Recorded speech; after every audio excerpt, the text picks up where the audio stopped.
matchs, c'est ça? Donc 64 matchs de Coupe du Monde et vous aurez énormément de lots à gagner avec la TFM et nos partenaires. Et je pense que les techniciens, on dit qu'au Sénégal, nous avons 12 millions d'entraîneurs et on aura besoin de ces 12 millions d'entraîneurs durant cette Coupe du Monde.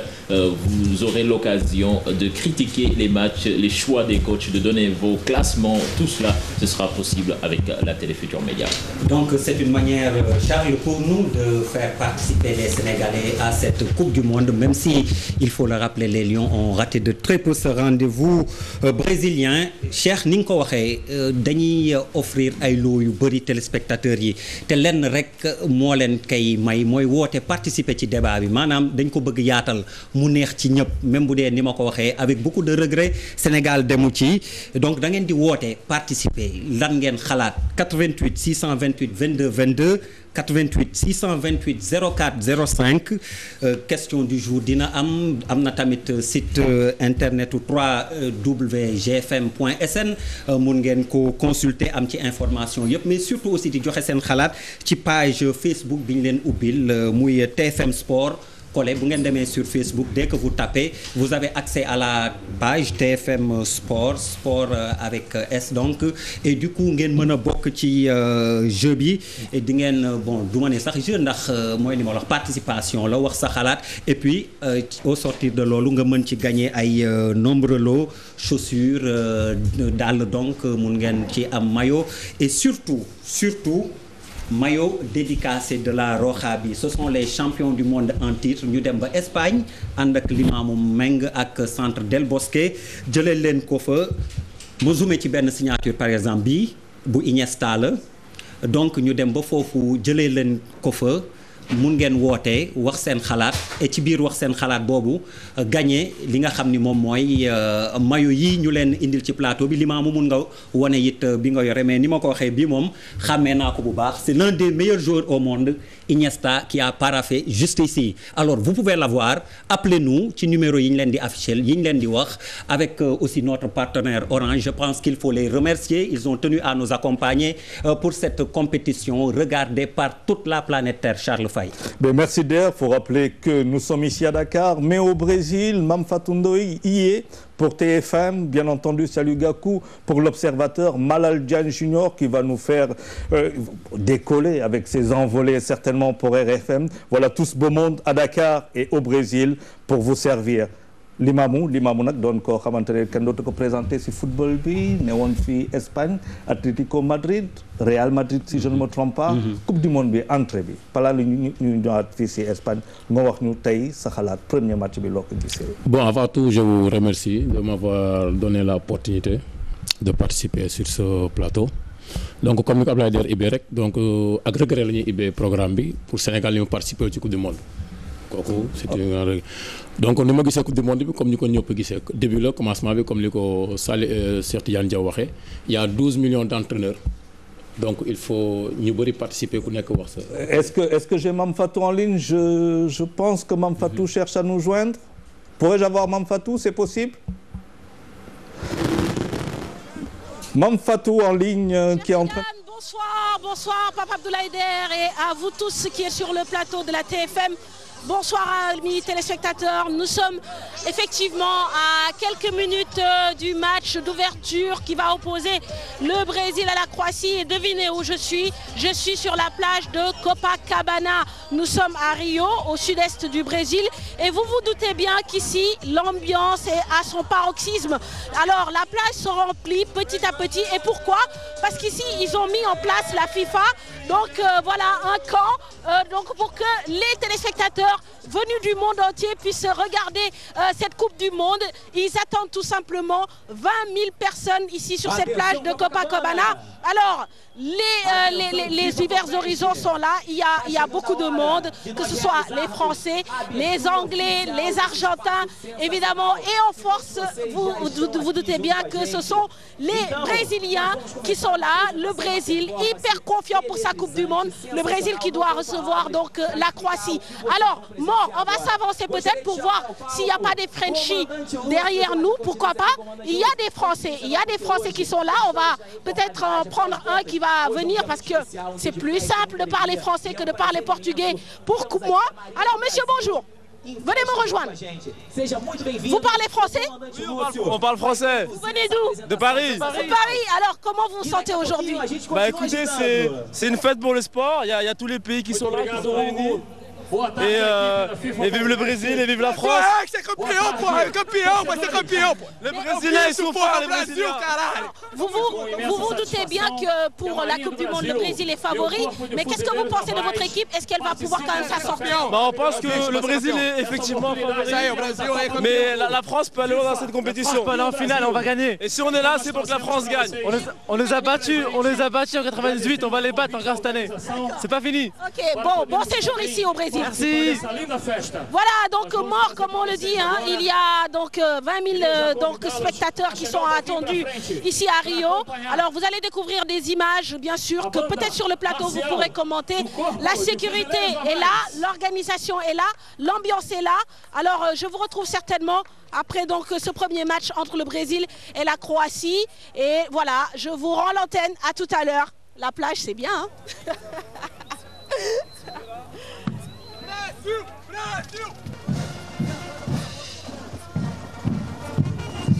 Qui, je rappelle, sera pendant tout ce mois de la Coupe du Monde au Brésil, où elle nous fera vivre dans les différentes villes, en tout cas, l'ambiance de cette Coupe du Monde qui s'annonce très, très, très prometteuse. Alors, faut-il rappeler aux chers téléspectateurs, n'est-ce pas, d'air de TFM, qu'ils peuvent appeler pour nous dire ce qu'ils pensent de ce mondial qui va démarrer dans quelques minutes. Mais déjà, oui, est-ce qu'on a un appel? Oui, très bien. Alors, si vous me permettez très rapidement, à propos donc du match qui tout de suite va venir, il y a beaucoup de gens qui donnent très peu de chance à la Croatie. Mais attention, comme je disais, sur la page Facebook de cette émission, TFM Sport, donc les pronostics sont largement, mais alors vraiment largement favorables au Brésil. Mais attention, certains analystes disent que la Croatie, après l'Espagne, a le milieu de terrain le plus technique de la compétition. C'est parti, on parlait de 12 millions d'entraîneurs. Et je vais vous donner, Pape Abdoulaye, la composition de l'équipe croate, donc avec surtout ce milieu de terrain dont tu parles actuellement. Pleti Kosa donc va garder les buts. En défense, Dario Serna, Dejan Lovren, que vous connaissez sûrement, et Korluka, Zališko également. Au milieu de terrain, donc c'est Rakitic, le joueur de Séville qui vient de signer au Barça, Modric, le joueur du Real Madrid, et Perisic également, Brozovic, et en attaque Jelavic et Ivica Olic. Donc, alors, Vieux nous dit que nous avons quelqu'un au bout du fil, Vieux. Alors, waaw sëñ bi wala madame ñu ngi lay déglu.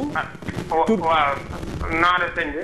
waaw sant rek sant yàlla ñu ngi sant bu baax a baax kontaan si déglu la da ñuy wax sa tur sa sant foo nekk fii si Sénégal est-ce que yaa ngi Sénégal wala à l'extérieur. wax ñu maa ngi Sénégal. waaw tur bi.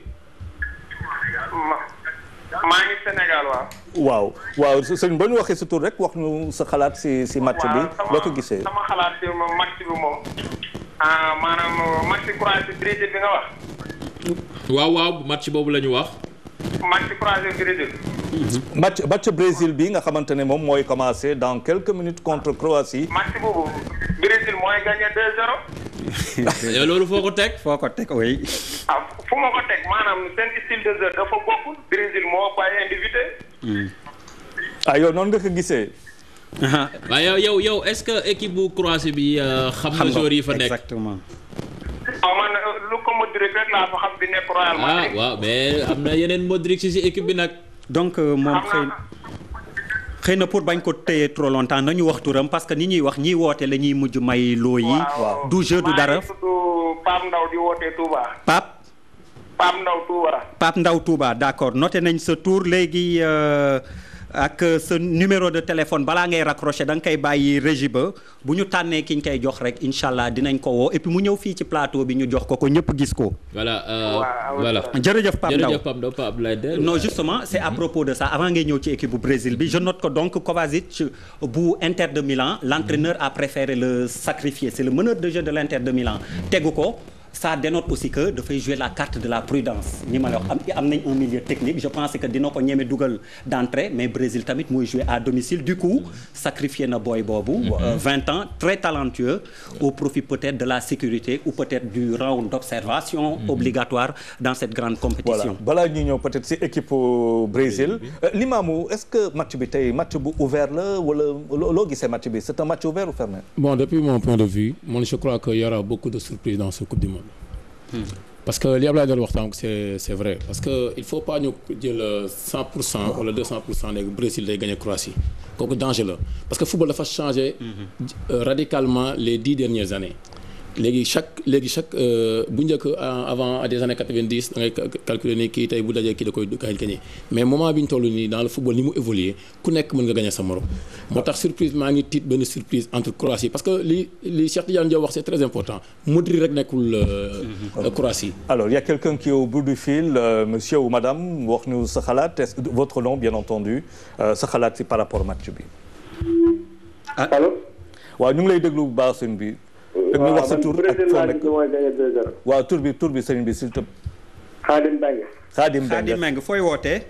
Thiaroye Mate Thiaroye. 2-0 même pronostic que Pape Ndaw la wax ñoom xanaa dañ ko li si xaar doog a commencé. di woote kan nga gis mooy dugal. kan nga gis mooy dugal ñaari bi yooyu nga tudd. Neymar ak Fred. waaw ñoom ñaar de partant la ñu ngi ci 11 de départ bi. mais encore une fois damay leeral faraluma Croatie mais xam nga nii la dañuy jéem a leeral rek nit ñi. bu ñu fàtte uti côté Croatie Mandzukic malheureusement dañ ko suspendre mais ñu mel ni ay Olic aussi comme attaquant yooyu ñu ngi fa moo tax mooy li ñuy wax pronostic la dañuy jéem a météo résultat sportif mais encore une fois c'est bien de le rappeler ni ñu koy waxee attention Croatie du ñu ay manchots. Khadim Mbengue est-ce qu'il est parti? Apparemment Khadim Mbengue est apparemment parti donc. alors apparemment ñu dellu si ci 11 de départ bu Brésil bi daanaka amul surprise mooy 11 bi nga xam ne ni moom la ñu tàmmoon di gis ci coupe confédération bi Julio César moom moo nekk ci camp yi Dani Alves côté droit côté gauche Marcelo bu Real Madrid ci défense bi Thiago Silva David Luiz milieu terrain Luis Gustavo ak Paulinho bu Tottenham milieu offensif yi on a Oscar bu Chelsea ak Hulk bi nekk Zenit Saint-Pétersbourg attaque bi Neymar Fred moom mooy sampu moom mooy nekk attaquant de pointe bi kon fii aussi c'est l'équipe du Brésil qu'on attendait bon quand même nga baal ma poser question Charles est-ce que à ton avis équipe bu Brésil bi du Brésil bi gën a faible quand même pour un pays organisateur Brésil bi ñu naan Brésil. peut-être qu'on va peut-être laisser voilà il y a quelqu'un qui appelle qui va répondre. je vais faire la passe la rétro-passe. waaw sëñ bi wala madame nous vous écoutons. allo waaw. allo. ñu ngi ça va sant yàlla. mën nga ñu wax rek sa tur ak sa sant ak foo dëkk fii Sénégal. man maa ngi tudd Xafaar Si maa ngi wootee Kër Massar. naka tur bi. Xatab Si dëkk waaw. alors Xatab Si. Kër Massar ok Kër Massar alors loo gisee match bi yow tam Brésil nga gis mu jël ndam bi tey wala. non tout à fait contraire. enfin. ndax man Croatie. je pense que Croatie va créer la surprise. parce que dañoo am ay joueurs ay militaires yoo xam ni. actuellement ils sont au haut niveau. ku mel ni Modric. ku mel ni Rakitic. d'ailleurs sax Rakitic il paraît que Bakary il va rester le Barcelone. Modric ñëpp gis nañ ko Real Madrid cette année bii. à part Cristiano Ronaldo il a été le patron. daanaka. c'est vrai que contre Berne à part Severo c'était pratiquement le meilleur. bu ma wax sport mais je pense que. gars yi li ñu foog daal. surprise mën na am. match bi yomb si brésilien yi quoi. maanaam surprise mën na am. surprise man pour moi. oui. mais xanaa ko moom Brésil bi ma gis Brésil bi mooy loolu de. waaw mais attends Brésil mooy qu'il joue à domicile. loolu mooy seen avantage man loolu kese laa gis si Brésil loolu avantage c'est qu'il joue à domicile. à part ça moi gisuma joueur boo xam ne daf may rêvé la non. avant Brésil da nga doon gis. ay dañ ciy génne ay 5 ou 6 joueurs yoo xam ne dañoo xarañ ils sont au 7 niveau. Très bien. Monsieur. Alors, moi, j'ai une question. On va devoir peut-être quitter très, très rapidement parce que, bon, nous avons pour revenir à 22h. Voilà. Juste une question. Une défaite du Brésil, comment se passe la Coupe du Monde? Catastrophe nationale pour le Brésil. Surtout avec ces nombreuses manifestations actuellement au pays. Je pense qu'une défaite, quand même, serait très, très mal vue avec toutes les dépenses, je ne sais pas, réalisées pour cette Coupe du Monde. Et je pense quand même que c'est ce qui ajoute en supplément de pression à cette équipe brésilienne. Bon, mais quand même, on en revient à ce qu'on disait tout à l'heure. C'est vrai que cette équipe du Brésil n'est pas exceptionnelle, mais quand même, elle regorge d'excellents défenseurs. D'habitude, le Brésil, c'était de grands attaquants, mais là, on a d'excellents défenseurs. C'est justement... Thiago Silva, c'est le meilleur défenseur au monde. C'est la patate que je voulais refiler à Charles. Le téléspectateur aussi, si M. Si de Kermassar a dit la même chose. Charles, Lola le donne là, Brésil, quand même. Brésil, dans ne figure équipe. Voilà, très bien, monsieur. C'est très gentil à vous. On se revoit tout à l'heure à 22h. 22h, rendez-vous sur TFM pour la suite. Voilà.